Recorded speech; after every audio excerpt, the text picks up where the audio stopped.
Is the pen mightier than the keyboard? Yes, it's the pen and laptop study. Two independent groups. Here we are at the Data 2 page, and I'm looking at the Pen Laptop 1 data, the pen group and the laptop group. Incidentally, if you want to get rid of the ribbon up here, right-click up here and collapse the ribbon, give us a bit more space. Also, we can scroll over to the right and see all three pen laptop data sets there. Click on one of these buttons at the top to transfer the corresponding data set back to the left. Now we have one group of 34 and the laptop group of 31, and here we have mean and 95% confidence interval for each of those separate groups. We can show the data points like so as stacked dot plots. And that display gives us great insight because we can see every individual data point, maybe a couple of outliers up here, and we also get the inferential information we want. What is the effect size? Our research question is, to what extent is the laptop score greater than the pen score? So our effect size most suitable for answering that question is the difference between the laptop mean and the pen mean. We also want the confidence interval on that difference, but I can't see it in that picture. We need a different picture. Click here and there it is. So we have, as before, the two group means, but now we have a difference axis. The units on that axis are spaced exactly the same as on the main axis, but 0 is lined up with the pen mean so that we can read off the difference, the laptop minus pen difference here at about 6 on this scale, which is exactly corresponding to about 15 and about 9, a difference of about 6. But the most important thing is that we can show the confidence interval on this difference. And this is what we need to interpret to make sense of the data. This difference between the means and the confidence interval on that difference is what we need to answer our research question. The point and interval estimate we need, that's the best answer to our research question. So this figure is very revealing about the independent group's case.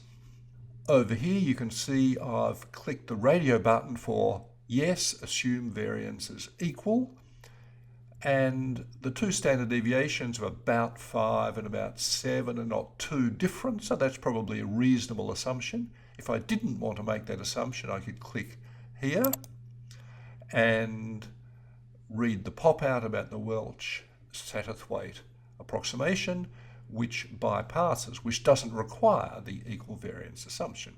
And if you like, you can click between these two and see if there's very much change. Looking down here in the values, there's a little bit of change, but not an enormous amount.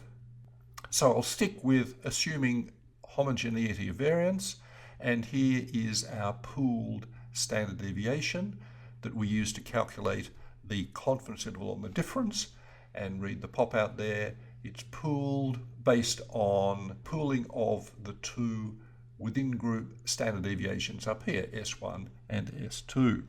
Now, if we just have this common display, can we eyeball the difference? Yes, we can. It's the difference there between this mean and that mean. Can we eyeball the confidence interval on the difference? Well, in fact, we can, because this confidence interval on the difference is based on the pooled standard deviation, which itself is based on the standard deviations in the two groups. And so this confidence interval is derived from the same information that we use to calculate these two separate confidence intervals. And in fact, the confidence interval on this difference is always just a little longer than either of these two. Here it is just a little longer than the longer of those two.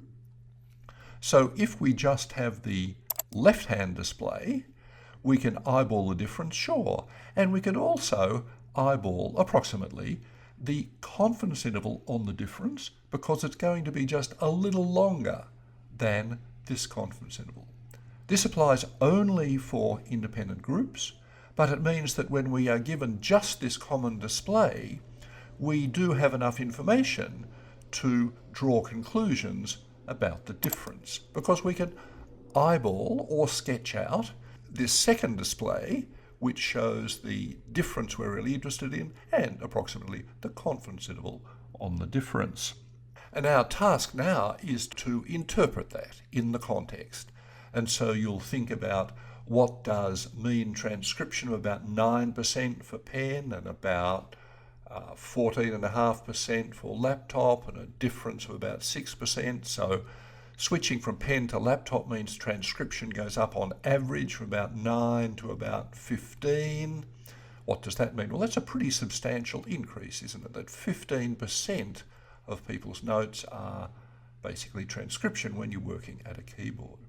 But of course, always bear in mind what's behind these summaries.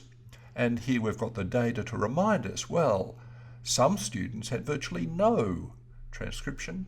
Others, particularly in the laptop case, were making about a third of their notes was transcription. So there's big variability, even though there's quite a reasonably large overall mean difference. I guess two main messages here.